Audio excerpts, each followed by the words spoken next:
दोस्तों, तालिबान का मोदी से पहला बदला। बीजेपी का सबसे बड़ा लीडर मौत की वादी में जा गिरा। भारत का मुल्ला अब्दुल गनी ब्रादर पर हमला। तालिबान का योगी को उड़ाने का फैसला। भारत के सबसे बड़ी रियासत उत्तर प्रदेश के वज़ीर आला की फांसी का फैसला। पंजशीर में भारत की मुदाखलत के ताने बाने भारतीय रियासत यूपी से मिलने लगे। भारत की मुल्ला गनी ब्रादर के खिलाफ साजिश ने तालिबान को फैसला कुन कार्रवाई करने पर मजबूर कर दिया। अमीरुल मुजाहिदीन के सबसे अहम तरीन साथी और तालिबान के सियासी लीडर को निशाना बनाने की कोशिश में भारत कैसे मुलविस निकला। भारतीय मीडिया ने झूठ की तमाम हदें पार कर दी। तालिबान की नई क़यादत गुस्से से आग भगोला। भारत को अब भी न रोका गया तो ये अमीरुल मोमिनीन के खिलाफ भी कोई साजिश कर सकता है। तालिबान की नई हुकूमती सरबराह और अमारत इस्लामी अफगानिस्तान के वज़ीर आज़म मुल्ला मोहम्मद हसन अखून के खिलाफ भारतीय मीडिया में नाज़िबा अल्फाज की सज़ा या कुछ और। तालिबान ने बड़ा सरप्राइज दे दिया।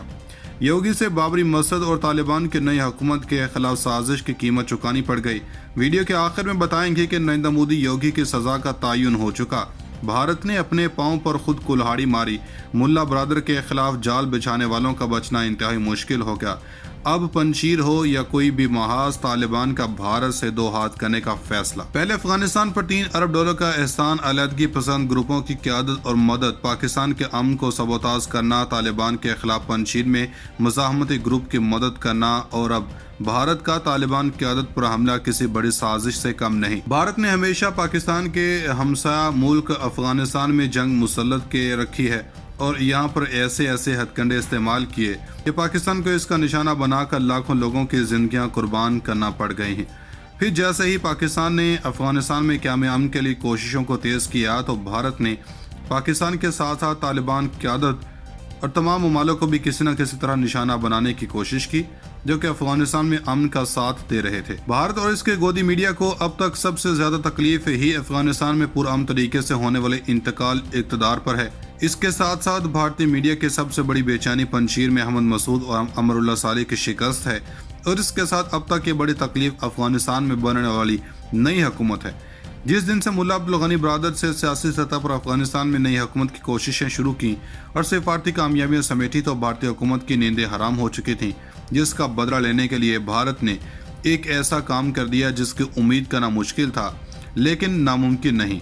भारतीय मीडिया ने अब्दुल गनी ब्रादर के हवाले से कुछ ऐसी खबरें शाया की जिसकी वजह से तालिबान क़यादत भरपूर गुस्से में है और इसकी तरदीद में खुद मुल्ला अब्दुल गनी ब्रादर ने भी बयान जारी किया। नाज़रीन, उधर भारतीय मीडिया की जानब से अफगानिस्तान में तालिबान के सीनियर रहनुमा और नायब वज़ीर आज़म मुल्ला अब्दुल गनी ब्रादर की हलाकत की खबरें चलाई गई, जिसकी तालिबान ने सख्ती से तरदीद करते हुए इसका एक ऑडियो पैगाम जारी किया। दोहा में तालिबान के सियासी दफ्तर के तर्जुमान डॉक्टर मोहम्मद नईम ने ट्विटर पर अब्दुल गनी ब्रादर का पश्तो में सूती पैगाम जारी किया, जिसमें वो कह रहे हैं कि चंद बुरी अफवाहें गर्दिश कर रही हैं, लेकिन ऐसी कोई बात नहीं है। इनका मजीद कहना था कि वो अफवाहों के वक्त सफ़र में थे, इसलिए जल्द तरदीद ना कर सके। अल्हम्दुलिल्लाह हम सब सेहतमंद हैं। इतलात हैं कि अब्दुल गनी ब्रादर तालिबान तहरीक के रहनुमा मुल्ला हैबतुल्लाह से मुशावरत के लिए कंधार पहुँचे थे। इससे कबल इनके बारे में अफवाहें थीं कि हक्कानी नेटवर्क के रहनुमा अनस हक्कानी के साथ एक झड़प में वो हलाक जबकि अनस हक्कानी ज़ख्मी हुए हैं। तालिबान ज़राए तस्वीर के ज़रिए अनस हक्कानी के ज़ख्मी होने की तरदीद भी कर रहे हैं। नाज़रीन, उधर तालिबान दौर में पहली आलमी कमर्शियल परवाज़ काबुल उतर गई थी। पाकिस्तान इंटरनेशनल एयरलाइंस के परवाज़ पीर को अफगानिस्तान दारुल-हुकूमत काबुल के हामिद करज़ई इंटरनेशनल एयरपोर्ट पर उतरी। गुज़श्ता माह मुल्क पर तालिबान के कंट्रोल के बाद ये इस हवाई अड्डे पर उतरने वाली पहली बैनुल-अक़वामी कमर्शियल परवाज़ है। पाकिस्तान के दारुल-हुकूमत इस्लामाबाद से जाने वाली तैयारे में सवार खबरसां इदारे AFP के सहाफ़ी का कहना था कि तैयारे में तकरीबन 10 से ज़्यादा लोग सवार हैं। हो सकता है कि मुसाफिरों के मुकाबले में अमले की तादाद ज़्यादा हो। PIA के तर्जुमान ने इख्तिताम हफ्ता पर कहा था कि फ़िज़ाई कंपनी अफ़गानिस्तान के लिए बाकायदा कमर्शियल परवाज़ों की बहाली में दिलचस्पी रखती है, लेकिन ये कहना कबल इस वक्त होगा कि दोनों मुल्कों के दारुल हुकूमतों के दरमियान तवातुर के साथ परवाज़ें कब चलेंगी। नाज़रीन, तालिबान कई बार वादा कर चुके हैं कि जिन अफ़गान शहरियों के पास सफरी दस्तावेज़ात होंगी उन्हें मुल्क छोड़ने की इजाज़त होगी।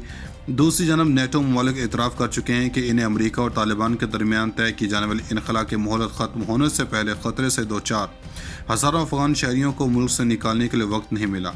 कतर की फ़िज़ाई कंपनी ने गुज़श्ता हफ्ते काबुल से मुतअद्दिद चार्टर्ड परवाज़ें चलाई थीं, जिनमें ज़्यादातर वो गैर मुल्की और अफ़गान शहरी सवार थे जो मुल्क नहीं छोड़ सकते थे। ایک افغان فضائی کمپنی کی اندرون ملک پروازیں 3 ستمبر کو بحال ہو گئی تھیں۔ شلوار قمیض اور نمایاں نظر آنے والے ویسٹ کوٹ میں ملبوس ہوائی اڈے کے ایک ملازم کے بقول یہ بڑا لمحہ ہے، ہم بہت پرجوش ہیں، آج امید کا دن ہے، ہو سکتا ہے کہ دوسری فضائی کمپنیاں اسے دیکھیں اور واپسی کا فیصلہ کریں۔ طالبان نے سابق افغان نائب صدر اور مزاحمتی تحریک کے اہم رہنما امر اللہ صالح کے بھائی کو ہلاک کر دیا ہے، یہ بات ان کے بھتیجے عباد اللہ صالح نے بتائی۔ دعویٰ کیا گیا کہ طالبان کے عسکریت پسندوں نے وادی پنشیر میں روح اللہ عزیزی کو ایک ناکے پر روکا اور انہیں گولی مار کر ہلاک کر دیا۔ عباد اللہ صالح نے خبر رساں ادارے رائٹرز کو ایک تحریری پیغام میں بتایا، انہوں نے میرے چچا کو ہلاک کر دیا ہے، انہوں نے انہیں ہفتے کو قتل کیا اور وہ ہمیں انہیں دفن کرنے کی اجازت بھی نہیں دیں گے، وہ کہتے رہے کہ ان کی لاش خراب ہونی چاہیے۔ اطلاعات ہیں کہ عبدالغنی برادر طالبان تحریک کے رہنما ملا ہیبت اللہ سے مشاورت کے لیے قندھار پہنچے تھے۔ اس سے قبل ان کے بارے میں افواہیں تھیں کہ حقانی نیٹ ورک کے رہنما انس حقانی کے ساتھ ایک جھڑپ میں وہ ہلاک جبکہ انس حقانی زخمی ہوئے ہیں۔ طالبان ذرائع تصاویر کے ذریعے انس حقانی کے زخمی ہونے کی تردید بھی کر رہے ہیں۔ ناظرین، ادھر طالبان دور میں پہلی عالمی کمرشل پرواز کابل اتر گئی تھی۔ پاکستان انٹرنیشنل ایئر لائنز کے پرواز پیر کو افغانستان دارالحکومت کابل کے حامد کرزئی انٹرنیشنل ایئرپورٹ پر اتری۔ گزشتہ ماہ ملک پر طالبان کی کنٹرول کے بعد یہ اس ہوائی اڈے پر اترنے والی پہلی بین الاقوامی کمرشل پرواز ہے۔ پاکستان کے دارالحکومت اسلام آباد سے جانے والی طیارے میں سوار خبر رساں ادارے AFP کے صحافی کا کہنا تھا کہ طیارے میں تقریباً 10 سے زیادہ لوگ سوار ہیں، ہو سکتا ہے کہ مسافروں کے مقابلے میں عملے کی تعداد زیادہ ہو۔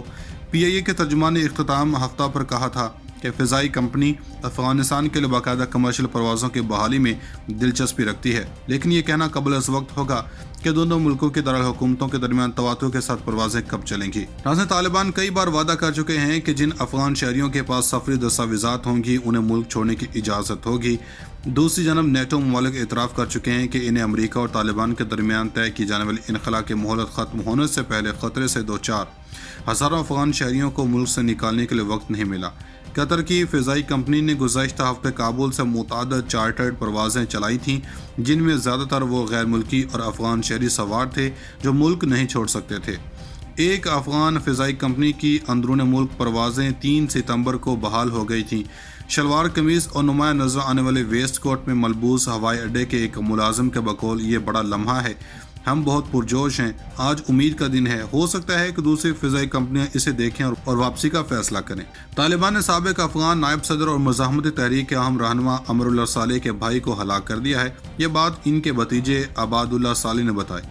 دعویٰ کیا گیا کہ طالبان کے عسکریت پسندوں نے وادی پنشیر میں روح اللہ عزیزی کو ایک ناکے پر روکا اور انہیں گولی مار کر ہلاک کر دیا۔ عباد اللہ صالح نے خبر رساں ادارے رائٹرز کو ایک تحریری پیغام میں بتایا، انہوں نے میرے چچا کو ہلاک کر دیا ہے، انہوں نے انہیں ہفتے کو قتل کیا اور وہ ہمیں انہیں دفن کرنے کی اجازت بھی نہیں دیں گے، وہ کہتے رہے کہ ان کی لاش خراب ہونی چاہیے۔ ناظرین، مزید ایسی ویڈیوز دیکھنے کے لیے ہمارا YouTube چینل سبسکرائب کر لیں۔